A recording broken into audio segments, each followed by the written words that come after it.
Yet another King's Indian attack with Fischer on the white side.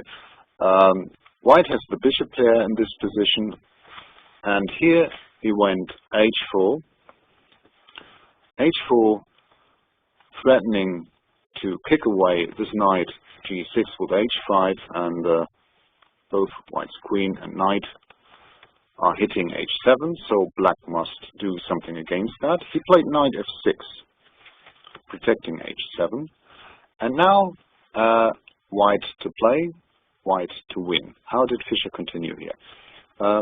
Note that white has the bishop there, and he has a very forceful way to increase the scope of his bishops. Also note that there's a black queen on d6 and a rook on b8. So there's a very nice diagonal for a white bishop. How did white continue here?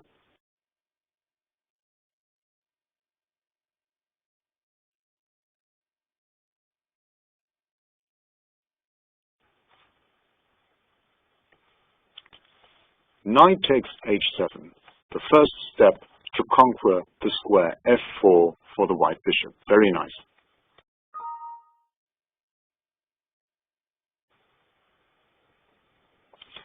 Knight takes h7, the first step to conquer the square f4 for the bishop. And this is exactly what Fischer played. Black replied knight takes h7. After king takes, this knight on g6 is pinned, so white can play bishop f4 right away, hitting the queen and gaining the rook on b8, gaining material, that is. So knight h7, and now king h5, and if now black retreats, say to e7, his knight then comes also bishop f4, again winning material. So black tried to get at least the pawn g3 away from the square f4, but of course Fischer played bishop f4 in between. He didn't take on h4. This wouldn't be as good. Bishop f4, as long as this pawn is on g3. Black went back with his queen to d8, and now he took on h4. Note that bishop b8 is very bad because of knight takes g2, of course. Okay, queen to d8, pawn takes h4, rook b7. What else can you do with this attacked rook?